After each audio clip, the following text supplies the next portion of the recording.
Hello friends, welcome to Prep IAS.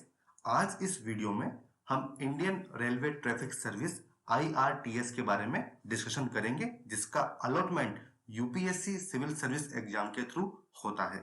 यह service group A central service है, जिसकी cadre controlling authority ministry of railways होती है। UPSC civil service के through आप रेलवे की 4 सर्विसेज को प्राप्त कर सकते हैं: IRTS, account service, personnel service and railway protection force. Functions: traffic department के मुख्य रूप से 2 भाग होते हैं, ऑपरेशंस एंड कॉमर्शियल।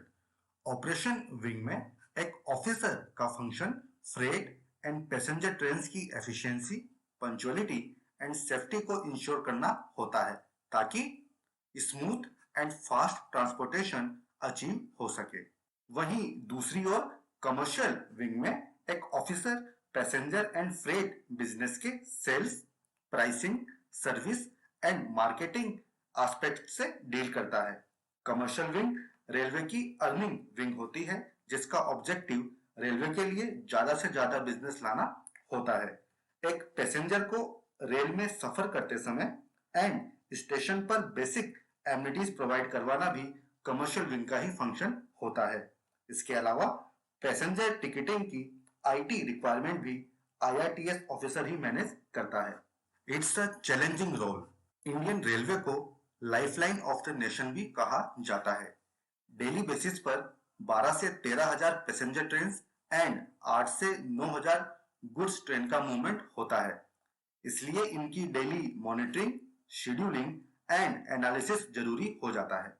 इस सर्विस में आपको रियल टाइम में प्रॉब्लम्स को सॉल्व करना होता है एंड यह काफी चैलेंजिंग वर्क होता है। इसके अलावा एक आईआरटीएस ऑफिसर को काफी सारे लोग रिपोर्ट करते हैं, इसलिए ह्यूमन रिसोर्स मैनेजमेंट भी आईआरटीएस ऑफिसर का इंपॉर्टेंट फंक्शन होता है। यह एक एग्जीक्यूशन ओरिएंटेड सर्विस है, मींस यह एक फील्ड जॉब है। ऑपरेशन विंग में आपको 24/7 अवेलेबल रहना होता है, क्योंकि नेचर ऑफ जॉब ही ऐसा है, इसलिए लाइफ थोड़ी हेक्टिक होती है। लेकिन कमर्शियल विंग में ऑपरेशन की तुलना में वर्कलोड कम होता है। फ्रेंड्स, मेरा पर्सनली मानना है कि देश की सेवा टाइम देखकर नहीं की जा सकती है। इस सर्विस में चैलेंजेस हैं, बट उसके बाद जो जॉब सेटिस्फेक्शन मिलता है वो अनकंपेरेबल होता है। हालांकि यह एक टेक्निकल सर्विस है, बट इसमें आपके बैकग्राउंड से कोई भी फर्क नहीं पड़ता है। ट्रेनिंग: एक आईआरटीएस ऑफिसर की टोटल 1.5 साल की ट्रेनिंग होती है, जो कि डिफरेंट फेसेज में डिवाइडेड होती है। फर्स्ट फेज की ट्रेनिंग लबासना, मसूरी में 3 महीने की होती है, जिसे फाउंडेशन ट्रेनिंग भी कहा जाता है। सेकेंड फेज की ट्रेनिंग नायर, वडोदरा में होती है, जिसका ड्यूरेशन 10 वीक्स का होता है। इस फेज में रेलवे फाउंडेशन कोर्स होता है, जिसमें आपके साथ account service, personnel service, RPF and engineering service के ऑफिसर्स भी होते हैं। इस फेज में काफी सारी फील्ड विजिट्स भी होती हैं। थर्ड फेज की ट्रेनिंग जेडआरटीआई उदयपुर में होती है, जिसका ड्यूरेशन 8 वीक्स का होता है। इस फेज में आपको ऑपरेशंस एंड कमर्शियल फंक्शंस के बारे में ट्रेनिंग दी जाती है। फोर्थ फेज की ट्रेनिंग आईआरटीएस ऑफिसर्स की पेरेंट एकेडमी इरिटिम लखनऊ में होती है। यहाँ पे स्पेशलाइज्ड एंड प्रोफेशनल ट्रेनिंग दी जाती है। इस फेज का ड्यूरेशन 6 महीने का होता है। इस फेज में divisional training and field trips major part होती हैं। इसके अलावा काफी सारे अटैचमेंट्स भी होते हैं, जैसे कि parliamentary attachment, audit and account service attachment, FRI Dehradun attachment and engineering service attachments. इसके बाद 1 महीने का आईआईएम अटैचमेंट होता है, ताकि आप प्राइवेट सेक्टर की वर्किंग को समझ सकें। कोर एरिया ट्रेनिंग भी इस फेज का इंपॉर्टेंट पार्ट होता है। इसमें different mines, industries and ports की विजिट होती है, ताकि आप लॉजिस्टिक को समझ सके। फॉरेन अटैचमेंट भी इसी फेज का पार्ट होता है, ताकि आप एडवांस टेक्नोलॉजी को समझ सके। एंड इसके बाद आखिर में 1 महीने की जोनल ट्रेनिंग होती है। फ्रेंड्स, आईआरटीएस ऑफिसर की एंटायर ट्रेनिंग ही भारत दर्शन होती है एंड ट्रेनिंग के दौरान ऑफिसर्स ट्रेनिंग्स के लिए ट्रेन्स में एग्जीक्यूटिव कार्ड अटैच की जाती है।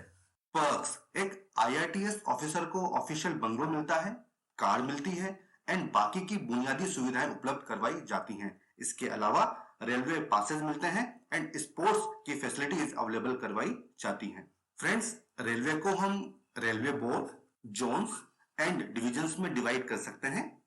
आज की डेट में रेलवे में 18 जोन्स हैं एंड 74 डिविजन्स हैं।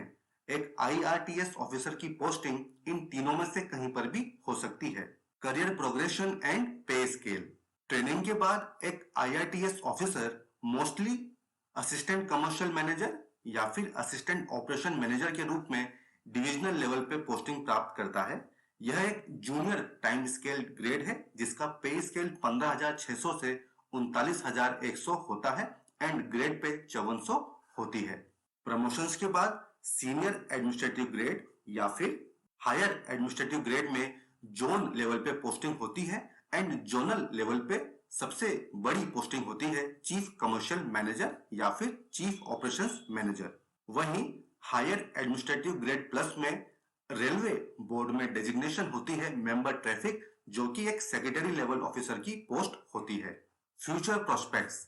एक IRTS ऑफिसर को डिफरेंट मिनिस्ट्रीज में सर्व करने की डेपुटेशन पर अपॉर्चुनिटी मिलती है। इसके अलावा रेलवे की विभिन्न PSUs जैसे कि IRCTC, कॉनकोर एंड क्रिस को भी एक IRTS ऑफिसर सर्व कर सकते हैं। फ्रेंड्स, आज के इस वीडियो में इतना ही। हम फिर मिलेंगे एक नई सर्विस के साथ। तब तक के लिए गुड बाय।